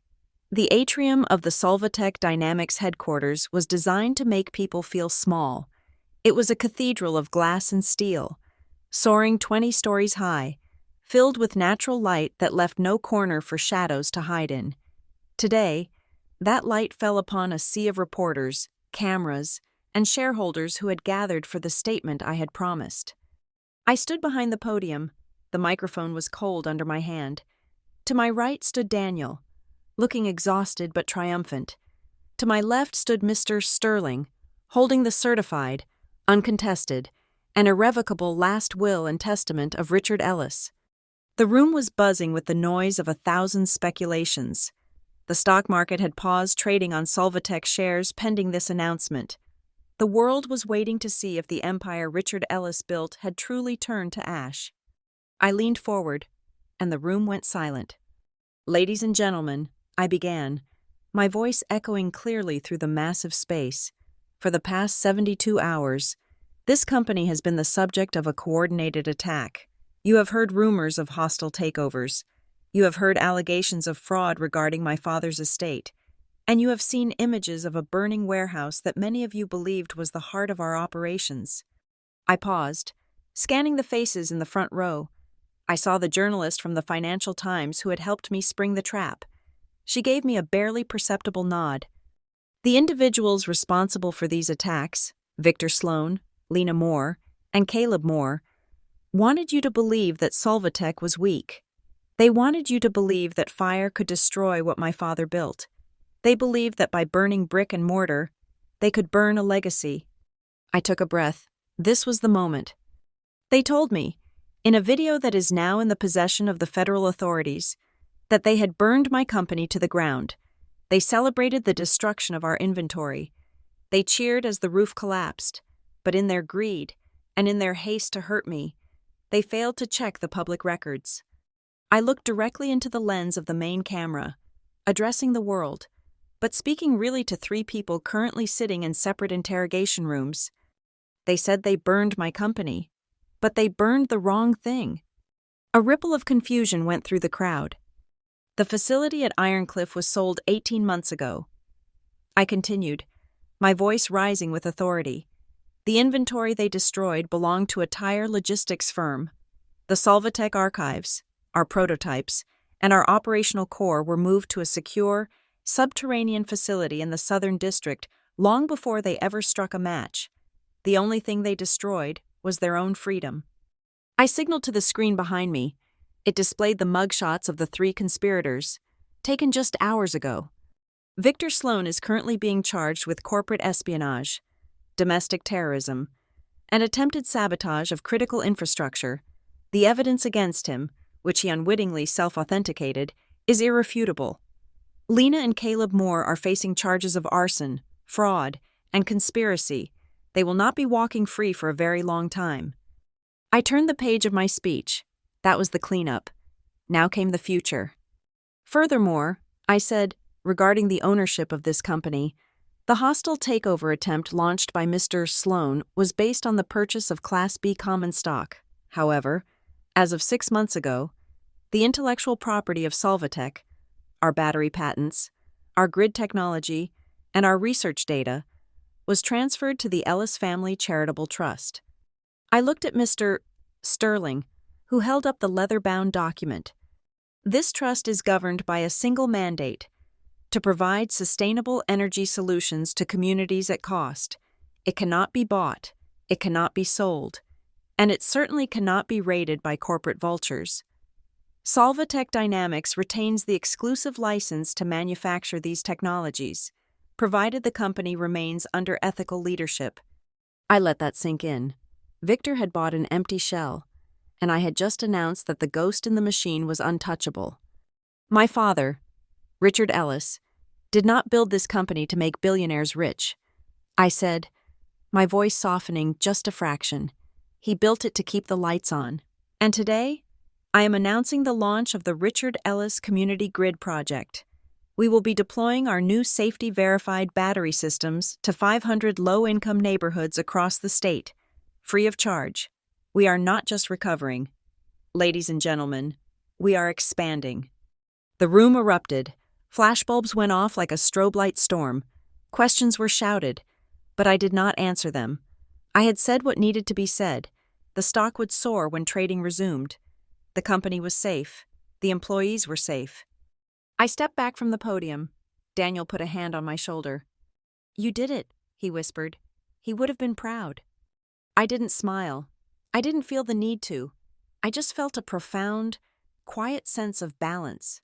The scales had been tipped wildly against us, and we had not just righted them, we had welded them into place. I walked off the stage, ignoring the shouts of the reporters, and kept walking until I reached the private elevator. I took it down to the garage, got into my car, and drove. I didn't go home to the penthouse. I drove north, past the city limits, past the suburbs, until the concrete gave way to pine trees and winding roads. I pulled up to the estate at Clearwater Ridge. It was evening now. The sun was setting, painting the sky in shades of violet and bruised gold. I walked around the back of the main house to the greenhouse. The air inside was warm and smelled of damp earth and growing things. It was the smell of life. I walked down the center aisle, past the ferns and the orchids. I stopped at the old wooden workbench where I had found the letter just a few days ago. The dust had settled in the gap where the envelope had been hidden. The secret was out. The danger was past. I reached into my pocket and pulled out the brass key, the key to the safe behind the coal miner's portrait. I didn't need it anymore. The files were with the FBI. The evidence was public record. I placed the key on the workbench, right next to my father's rusted shears. I looked up at the glass roof, watching the first stars begin to appear. You were right. I said aloud to the empty room. You said it would hurt. You said they would come for me. I picked up a small clay pot containing a seedling my father had planted just before he died. It had sprouted 2 small, green leaves. It was fragile, but it was alive. But you were wrong about one thing. Dad, I whispered, you told me not to trust anyone, but I trusted myself, and I trusted the things you taught me. I watered the seedling, the sound of the water hitting the soil the only noise in the quiet greenhouse. Victor Sloan was in a cell. Lena and Caleb were facing a lifetime of regret. The fire they had started had burned itself out, leaving nothing but ash for them to choke on. But here, in the greenhouse, things were growing. I wiped a smudge of dirt from the workbench. I didn't feel like the grieving daughter anymore. I didn't feel like the victim of a revenge plot. I felt like the CEO of Solvatech Dynamics. I turned and walked out of the greenhouse, closing the door firmly behind me. I didn't lock it. I didn't need to hide anything anymore. The past was buried, the debt was paid, and tomorrow, I had a company to run. Thank you so much for listening to this story. I would love to know where you are tuning in from. So please drop a comment below and share your thoughts on Amy's revenge. If you enjoyed this story, please make sure to subscribe to the Lila Revenge Stories channel, like this video, and smash that hype button so we can bring more stories like this to even more people. Your support means the world to us.